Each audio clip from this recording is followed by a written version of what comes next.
तो अब सबने देखा कि उस कर्स ऑब्जेक्ट को खोलने के कारण वहाँ कुछ कर्स आ जाते हैं और उस बड़ा सा कर्स को संभालने के लिए इतादोरी को वो उंगली खाना पड़ता है। तो अब आगे एपिसोड के स्टार्टिंग में हम देखते हैं कि वहाँ मेगुमी कहता है, इतादोरी जुजुत्सु के रेगुलेशन के अनुसार मुझे तुम्हें यहाँ मानना पड़ेगा। लेकिन इतादोरी कहता है, क्या मैं तो पूरा ठीक हूँ और मुझे लगता है कि हम दोनों को हॉस्पिटल जाना चाहिए। और उसका बॉडी से सुकुना का हावी खत्म होता है। लेकिन वहाँ मेगुमी सोचता है, मुझे पता नहीं चल रहा कि ये असली में इतादोरी बता रहा है न सुकुना मुझे बेवकूफ़ बना रहा है। और वहाँ मेगुमी सोच में पड़ जाता है कि मैं करूँ क्या। और फिर वहाँ गोजो सेंसी का एंट्री होता है। मेगुमी कहता है, तुम यहाँ कैसे आए? गोजो कहता है, मेरा यहाँ आने का प्लान नहीं था, लेकिन तुम्हारा कितना बुरा हाल है। और कहता है, मैं तुम्हें जिस काम के लिए यहाँ भेजा था, क्या तुम वो काम किए? क्या तुम्हें वो कर्स ऑब्जेक्ट मिला? और फिर वहाँ इतादोरी कहता है, सॉरी बट मैंने वो उंगली खा लिया। तो गोजो कहता है, सच्ची? और तुम इसको खा के सुकुना को सरपास कर पाए, गजब है। और कहता है, क्या तुम सुकुना को अभी फिर यहाँ ला सकते हो? तो इतादोरी कहता है, हाँ आई थिंक मैं ये कर पाऊंगा। तो गोजो कहता है, ठीक है, मैं तुम्हें 10 सेकंड का वक्त देता हूँ। जब 10 सेकंड खत्म हो जाएगा तुम अपना नॉर्मल बॉडी में कन्वर्ट हो जाना। तो इतादोरी कहता है, लेकिन ये कुछ रिस्क नहीं हो जाएगा? तो गोजो कहता है, चिंता मत करो, यहाँ सबसे ज्यादा मैं ताकतवर हूँ। और वहाँ मेगुमी और गोजो के बीच बात होता है कि तभी वहाँ इतादोरी सुकुना में ट्रांसफर होकर गोजो पे हमला कर देता है। लेकिन गोजो अच्छे से टैकल करके उसके ऊपर बैठ जाता है और कहता है, मेरा स्टूडेंट मेरे सामने है तो मुझे कुछ शो ऑफ तो करना पड़ेगा।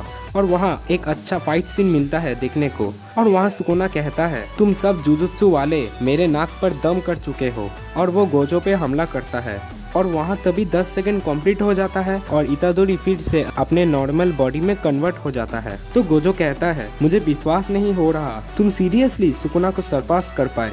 फिर वहाँ गोजो इतादोरी को बेहोश कर देता है और मेगुमी से पूछता है, इसका अब क्या किया जाए? तो मेगुमी कहता है, हायर जुजुत्सु वाले इतादोरी को मारने बोलेंगे, लेकिन मुझे लगता है कि उसको इस हालत में मारना नहीं चाहिए। और गोजो कहता है, अब जब मेरा एक प्यारा स्टूडेंट मेरे से कुछ रिक्वेस्ट कर रहा है तो बात तो मानना ही पड़ेगा। और फिर हम उस पहले वाले सीन पे चले जाते हैं जहाँ से एपिसोड नंबर 1 स्टार्ट हुआ था। और इतादोरी कहता है, तो अब तुम मुझे यहाँ मारने वाले हो? तो गोजो कहता है, मार तो सकता हूँ बट मैं तुम्हें यहाँ मारूंगा नहीं, तुम्हारा मौत को थोड़ा सस्पेंड कर रहा हूँ। तो इतादोरी कहता है, मुझे कुछ समझ नहीं आया। तो गोजो कहता है, समझा देता हूँ, जैसे तुम एक सुकुना का उंगली खाए वैसे सुकुना का टोटल 20 उंगली है। तो इतादोरी कहता है, हाथों का और पैरों का? तो गोजो कहता है, नहीं, सुकुना का टोटल 4 हाथ थे और जैसे तुम देख रहे हो हम इन उंगली को डिस्ट्रॉय नहीं कर सकते। और जब हम तुम्हें यहाँ मारने ही वाले हैं तो तुम्हारे अंदर सुकुना भी मर जाएगा। तो हम चाहते हैं कि तुम सुकुना का 20 उंगली खाओ और जब हम तुम्हें मार देंगे तो तुम्हारे अंदर सुकुना भी परमानेंटली मर जाएगा। आइडिया अच्छा है ना? तो इतादोरी के पास कुछ और रास्ता नहीं होने के कारण वो मान जाता है। फिर उसके बाद इतादोरी सासाकी और इगुची से मिलने जाता है, जहाँ सासाकी रोते हुए कहती है, सब मेरी गलती है, अगर मैं कल उस रात को इगुची को नहीं बुलाता तो ऐसा कुछ नहीं होता। कोई हम पे विश्वास नहीं कर रहा, लेकिन मैं सच बोल रहा हूँ, हमें उस रात कुछ अजीब मॉन्स्टर हमला किया था। तो इतादोरी कहता है, मैं विश्वास करता हूँ, लेकिन वो मॉन्स्टर नहीं थे, वो कर्स थे और ये सब उस उंगली के कारण हुआ था। फिर इतादोरी वहाँ से चला जाता है। बाद में वो अपना दादाजी के अंतिम संस्कार करके उनका अस्तित्व को कलेक्ट करता है और वो गोजो से पूछता है, अगर सुकुना का सारा उंगली कलेक्ट करके उसे मार दिया जाए तो आम इंसान के ऊपर अत्याचार कम हो जाएगा ना? तो गोजो कहता है, हाँ वैसा ही सोचो। फिर इतादोरी गोजो से वो दूसरा उंगली मांगता है और उसे निगल जाता है। इसका मतलब इतादोरी टोटल सुकुना का 2 उंगली खा लेता है।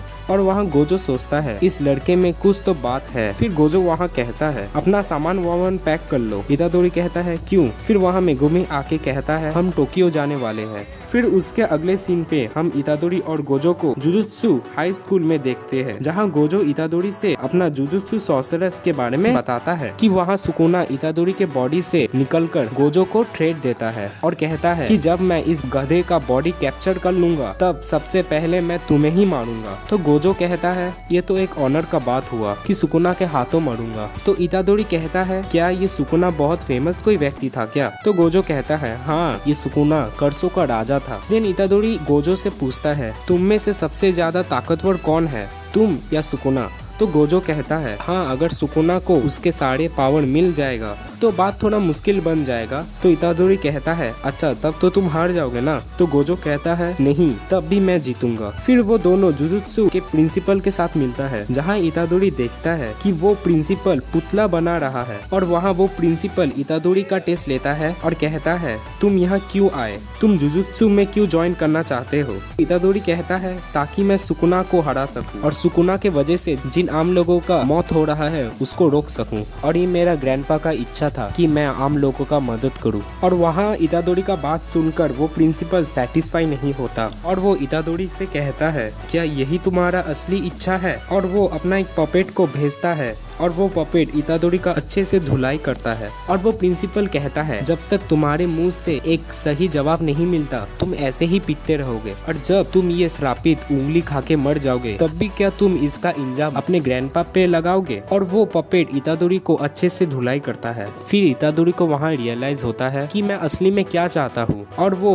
उस पपेट को जोर से पकड़कर कहता है कि मैं बचपन से ही स्पोर्ट्स में बहुत अच्छा था और मैं ऐसा एक काम करना चाहता हूँ जो कोई नहीं कर सकता, इसलिए मुझे लगता है कि मैं ही सुकुना को रोक सकता हूँ, और बाहर जो इंसान सुकुना के कारण मर रहे हैं मैं इसको रोकना चाहता हूँ। तो प्रिंसिपल ये बात सुन के कहता है ठीक है, तुम पास हो गए, और गोजो से कहता है इसको इसका कमरा दिखा दो। और इतादोरी अपने कमरे से बाहर निकलते हुए देखता है कि इतादोरी के पास वाला रूम ही मेगुमी का है, और मेगुमी वहाँ कहता है इतना रूम खाली था, तुम इसको मेरे बगल में ही क्यों लेके आए? गोजो कहता है ठीक है, फिर हम कल से बाकी का उंगली ढूंढने निकलने चलेंगे, और हाँ, हम लोगों के टीम में एक फर्स्ट ईयर का लड़की भी शामिल होंगी। और फिर उसके अगले सीन पे हम देखते हैं कि एक लड़की जिसका नाम नोबारा कुगिसाकी, जो हमने होम टाउन छोड़कर टोक्यो में पहुंचती है। और इसी के साथ ये एपिसोड भी खत्म हो जाता है। और अगर ये वीडियो आपको अच्छा लगा तो एक लाइक एंड कमेंट बनता है बॉस, और सब्सक्राइब कीजिएगा बाकी के वीडियो के लिए। तो मिलते हैं अगले वीडियो पे, तब तक के लिए बाय।